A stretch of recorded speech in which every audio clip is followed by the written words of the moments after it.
Parenthèse sympathique, la cinquième chapitre Mishnah 16, Kol ha'ava she'teluya badava, une Mishnah extraordinaire, je vais vous faire rêver là ce matin. Tout amour qui dépend d'une chose, tout amour qui dépend d'une chose, pour la mère de Shlomo ben Moshe si Dieu veut, qui en est la cause et le motif. C'est-à-dire c'est motivé par une chose, quoi. C'est motivé par l'argent, par l'intérêt, un intérêt quelconque. Dès que cette chose disparaît, l'amour disparaît également. Terrible comme Mishnah. La Mishnah, elle est tellement franche, tellement opérationnelle. Ça veut dire que si ça dépend d'une chose, il y a un intérêt quelconque. Dès qu'il n'y a plus cet intérêt, eh ben, tout disparaît. Exactement. Mais chez Ena, Teloya Badavar. Mais l'amour qui ne dépend pas d'une cause extérieure, mais d'un lien personnel et authentique avec le prochain. Si c'est sincère, c'est-à-dire c'est vraiment... Exactement. Je peux te demander un verre d'eau, ça ne te dérange pas? Ah, Hazak, merci.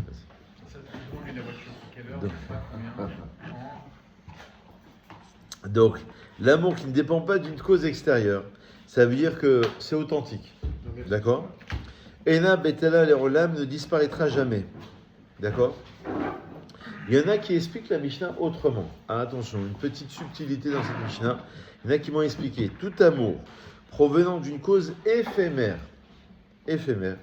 dès que celle-ci n'est plus valable, l'amour également ne l'est plus. D'accord?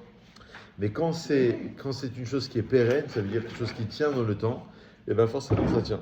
C'est pareil que si tu dis intérieur ou autre, éphémère, le principe, on va dire, est le même. Ouais, une petite subtilité. Ouais. Alors, la Mishnah nous dit quel est cet amour qui est dépendant d'une chose. C'est Amnon et Tamar dans la Bible, dans Shmuel chapitre 2. Et bien après la disparition de la cause de l'amour d'Amnon pour Tamar, une fois son désir assouvi, c'est marqué Amnon l'a haï d'une très grande haine. C'est terrible comme texte. Alors qu'on a l'exemple d'un amour qui a été sincère, c'était David et Jonathan dans la Bible, le roi David avec Jonathan qui était le fils de Shaoul. Bon, il faut refaire les textes, mais on a deux exemples qui sont très sincères. Ça veut dire que quand tu veux construire une amitié avec ton ami, ou un amour avec une femme, ou avec tes enfants, ou avec, je sais pas, n'importe qui, avec son prochain, il faut que ce soit désintéressé. À partir du moment où il y a un intérêt, c'est pas bon. Tu pars sur des mauvaises bases. Il faut vraiment créer, c'est pour ça que les gens, ils s'étonnent. Ils disent, oui, mais c'est plus la même amitié. Ça veut dire, des fois, il y a des gens qui viennent prendre aussi quelque chose, qui viennent prendre au lieu de donner, ils viennent se servir en quelque sorte. Et l'amour, c'est le propre même de l'amour. On dit ahava en hébreu, c'est la racine de hav, de donner. Le fait de donner. Apprendre à aimer, c'est apprendre à donner. Donc, voilà, ça remet un peu les pendules à l'heure, ça remet un peu de... Désintéressé complètement. C'est le travail de toute une vie, mais je pense que au-delà de ça, ça dépend sur quoi tu construis. Si tu construis ce travail sur des bonnes bases et un bon socle, ça veut dire que c'est le travail d'une vie bien sûr, mais ça dépend comment tu t'y prends. Si tu t'y prends bien, si tu viens pour te servir, pour prendre au lieu de donner, déjà l'intention elle est mauvaise, donc ça ne va pas se réaliser. Dès la première heure, tu sais que c'est fichu, parce que ça part sur une mauvaise base. Mais ça, c'est la base. Mais après, on est toujours influencé par moi, c'est pour moi, d'avoir envie de ouais. Mais je pense que si... je pense qu'il y a une question d'intention de construction, si on veut construire de manière authentique ou pas. Ça veut dire... d'ailleurs, dans la Torah, c'est la même chose. Quand les gens ils viennent pour prendre quelque chose, et ben en fait, dès qu'il n'y a plus cette chose-là, ils sont bons. Ben en fait, ils sont bons, tu ne les revois plus la scénario. Surtout l'apéro. Non, mais c'est une généralité. Donc si tu viens pour construire quelque chose, ça veut dire qu'il y a une véritable construction, il y a un véritable accompagnement. Tu viens pour faire quelque chose, tu vas obtenir quelque chose. Mais si tu viens pour te servir, ça sera pas la même dimension. Dans le même ordre d'idée, on a la 17e Mishnah qui va dans cette lancée. Toute controverse au nom du ciel, ça veut dire de manière désintéressée. D'accord? Ça veut dire que tu es en controverse. Vous savez, Hillel et Shammai, on va citer tout de suite l'exemple, étaient en controverse de manière continue. Mais les uns allaient manger chez les autres. Et les uns se mariaient avec les autres. Pourquoi? Parce que c'était les Shem Shammai, mais c'était de manière désintéressée. C'est-à-dire que ce n'était pas de manière à des fins personnelles. C'est à la recherche de la vérité. Marloquette, ça veut dire un conflit On est en conflit, comme je dis souvent avec ta femme, souvent on n'est pas d'accord avec sa femme. Mais c'est pas grave, parce que c'est pour découvrir la vérité. Avec son prochain, c'est un ami de longue date, ça fait 30 ans qu'on est amis. C'est pas grave, on va discuter, on va avoir un point de vue politique ou spirituel, c'est pas très grave. Mais pourquoi? Parce que c'est désintéressé, c'est pour construire quelque chose. Sofa l'Idkayem est voué au succès, ça va se réaliser. Pourquoi? Parce que le but, c'est d'obtenir une vérité. Donc le but, c'est pas la marloquette pour la marloquette. La marloquette, elle est bonne à partir du moment où elle vient construire quelque chose. Ça veut dire que de deux personnes va jaillir la vérité. Mais chez Ena, les Shem Shamaim, mais une controverse qui n'est pas au nom du ciel, c'est-à-dire sans pureté d'intention, qui recherche le pouvoir, la provocation ou la victoire sur son interlocuteur. C'est-à-dire c'est quelque chose c'est son ego. C'est une domination, c'est un pouvoir. Ils veulent l'emporter sur l'autre. Ça ne va pas se réaliser. Et voué à l'échec littéralement, et n'atteindra pas son but et ses visées ne seront pas réalisées. Incroyable. Comment la Mishnah peut avoir une clarté d'opinion aussi claire que cela. C'est la Mishnah, il y a 18 siècles. Il y a 18 siècles. Pourquoi tu n'es pas d'accord? Il y a 18 siècles. Il y a 18 siècles. Non, c'était le Meiri. La Mishnah, c'est la loi orale, c'est l'explication de la loi écrite. Les 5 livres de la Torah sont expliqués, commentés, approfondis par la Mishnah et le Talmud ensuite. Donc la Mishnah, c'est entre l'an 0 et l'an 200, grosso modo. Il y a à peu près 18 siècles. Mishnah, c'est bien l'enseignement, voilà. En tout cas, c'est voué à l'échec. On a deux exemples. On a un exemple, voilà, une controverse au nom du ciel, c'est Hillel et Shammai. Pourquoi? Parce que Hillel et Shammai, c'était pas à des fins personnelles. C'était pas le pouvoir pour le pouvoir. C'était absolument pour la recherche de la vérité. Et celle qui n'était pas motivée par une motivation de recherche de vérité, c'était Korah et toute son assemblée. Korah, c'était le cousin germain de Moshe, lequel voulait le pouvoir. Il était animé, c'est une paracha dans la Torah qui s'appelle Korah. Il était animé par le pouvoir, donc il en a voulu à son cousin. Il s'est dit, pourquoi vous, Moshe et Aaron, pourquoi vous avez tous les pouvoirs et nous on n'a rien? D'accord? Et leur dessein ne s'est pas réalisé, comme on le voit dans la suite de la Torah. Ok. Certains commentateurs expliquent la dernière partie de la Mishnah de cette manière. On assiste assez souvent à des controverses où les élèves s'opposent à leur maître, allant jusqu'à parler d'eux avec orgueil et mépris. Alors comment on peut savoir si c'est bien ou si c'est pas bien? Voici le test. Si nous constatons que dans leur compagnie, il règne l'unité et une grande amitié entre les membres, c'est un signe de sincérité et de pureté d'intention. C'est ce que je vous disais tout à l'heure. Ça dépend comment tu construis les choses. C'est-à-dire sur quelle base tu dis, écoute, on ne va pas être d'accord sur ce sujet, mais nous, ce qu'on veut, c'est éclaircir une vérité. Voilà, ça dépend comment tu construis, comment tu amènes le débat. C'est beau, c'est pas beau ça? C'est magnifique ça. Ça peut régler beaucoup de problèmes familiaux aussi, parce que des fois dans la famille, il m'a dit, je lui ai dit, il m'a redit, je lui ai redit, d'accord? Tu es optimiste. Voilà.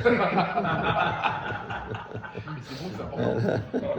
C'est lui l'optimiste qui est optimiste. Ouais, d'accord. Alors, Mishnah 18. Allez, Mishnah 18. Bon, vous avez compris l'idée.